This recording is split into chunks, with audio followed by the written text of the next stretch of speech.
Salam sejahtera saya ucapkan kepada Dr. Alfa. Hari ini kami akan membentangkan tentang tugasan 2 kesastraan Melayu. Kumpulan kami terdiri daripada Anissa, Caroline, saya sendiri dan Carol Rizwan. Soalan tugasan 2 adalah secara berkumpulan tidak melebihi 3 orang.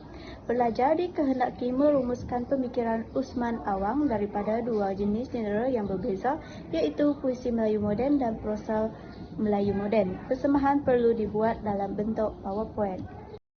Sebelum saya dan ahli kumpulan yang lain membentangkan lebih dalam lagi, saya akan menerangkan serba sedikit tentang biodata tokoh kesastraan Melayu iaitu Usman Awang. Nama sebenar beliau ialah Wan Osman bin Wan Awang, tetapi beliau lebih dikenali dengan nama Usman Awang. Beliau telah dilahirkan di Kota Tinggi Johor pada 29 Julai 1929 dan beliau telah meninggal dunia pada 29 November 2001. Beliau juga terkenal dengan nama penanya Tongkat Waran. Beliau merupakan seorang penyair dan ahli drama yang prolifik ketika hayatnya pada tahun 1991. Beliau telah dianugerahkan darjah kebesaran Datuk Paduka oleh Sultan Perak Darul Rizwan yang membawa gelaran Datuk.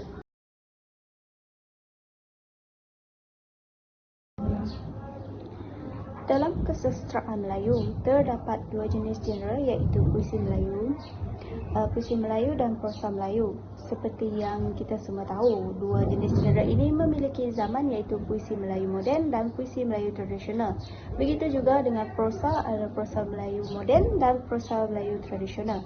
Tetapi fokus pada tugasan kali ini adalah tentang puisi Melayu moden dan prosa Melayu moden sahaja. Baiklah, saya akan menerangkan secara ringkas tentang konsep puisi Melayu moden. Puisi Melayu moden ini berbeza dengan puisi Melayu tradisional kerana ia hanya mengandungi sajak sahaja. Manakala puisi Melayu tradisional pula terdiri daripada pantun, gurindam, syair, seloka, nazam dan mantara. Puisi Melayu moden atau sajak mula dipelopori oleh pungguk. Puisi Melayu moden merupakan sebuah seni penulisan kontemporari yang mengarang kata dengan susunan yang indah untuk menyampaikan maksud-maksud tertentu untuk pengetahuan umum kita. Puisi Melayu moden ini menyimpang daripada puisi Melayu tradisional. Misalnya dari segi bentuk, susunan baris, rangkap dan rima akhirnya tidak terikat lagi dengan bentuk puisi tradisional.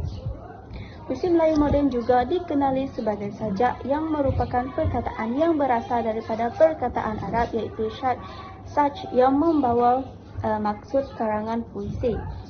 Menurut S.B. Jasim menyatakan sajak adalah pengucapan dengan perasaan yang di dalamnya mengandungi fikiran dan tanggapan.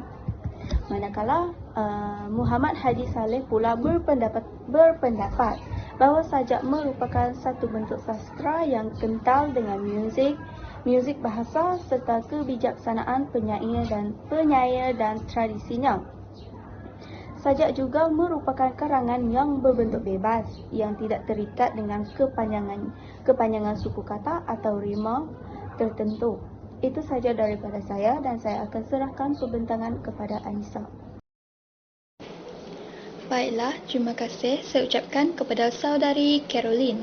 Saya akan meneruskan pembentangan dengan menyenaraikan puisi Melayu moden karya Usman Awang. Antara puisi Melayu moden karya Usman Awang ialah Pak Uteh, Kemakam Bonda, Nasib Buruh, Salam Benua, Gadis di Kuburan, Keranda 152, Guru Guru dan Bunga Popi.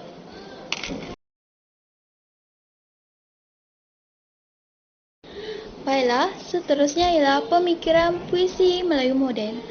Puisi Melayu moden iaitu sajak karya Usman Awang yang telah dipilih oleh kumpulan kami ialah sajak Bunga Popi. Sajak ini mempunyai 2 pemikiran iaitu pemikiran kesengsaraan yang dihadapi oleh manusia yang menjadi mangsa perang dan pemikiran sikap manusia yang rakus.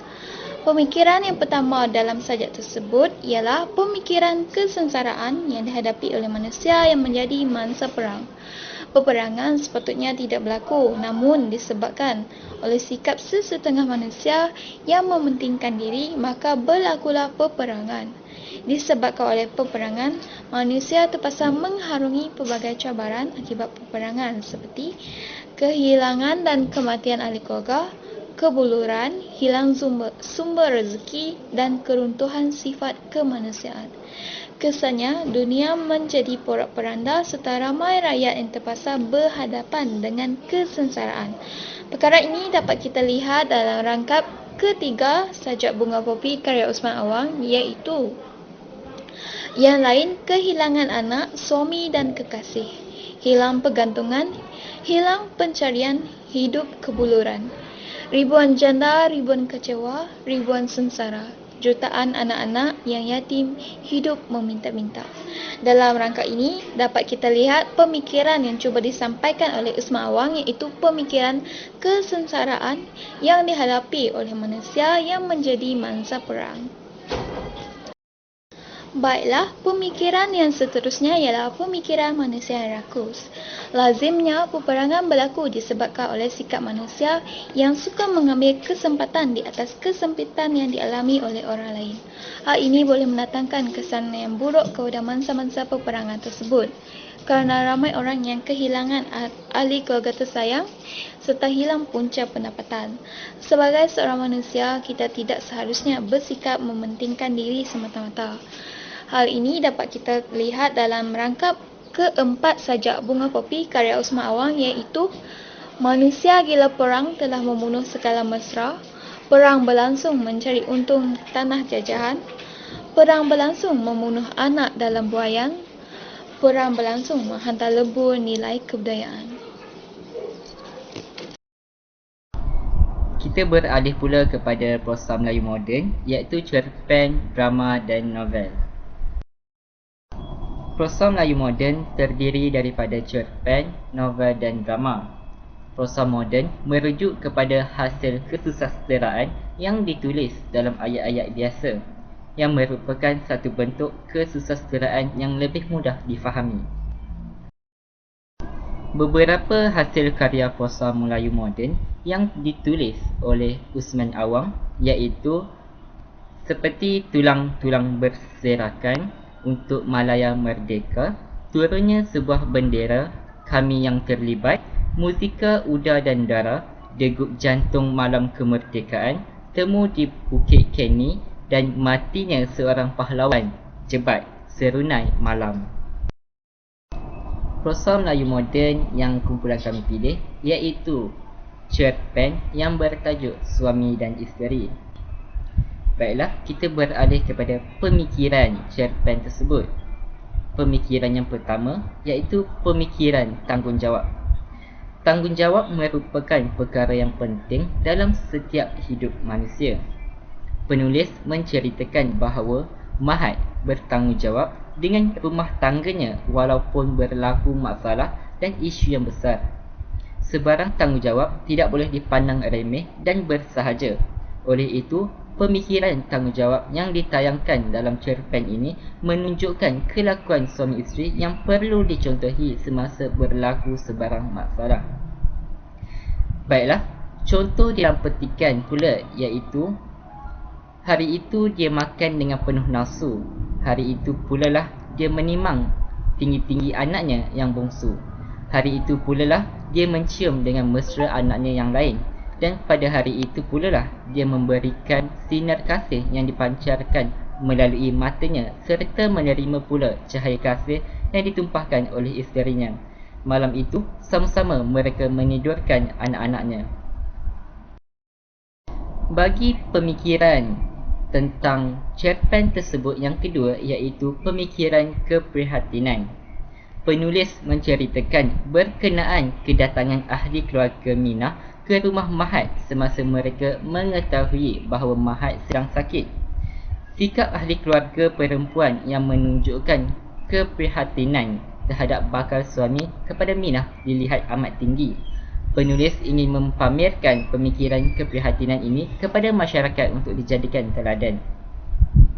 Contoh dalam petikan iaitu sehari dia tidak menjengukkan muka, sekali pula Minah bertanyakan halnya risau dan gundah. Kenapa dia tidak datang? Dan bila terdengar dia sakit, ramailah rumahnya didatangi keluarga Minah. Masing-masing membawa buah tangan tanda kasih dan sayang. Seterusnya, bagi pemikiran cerpen tersebut yang ketiga, iaitu pemikiran kesihatan yang sejahtera.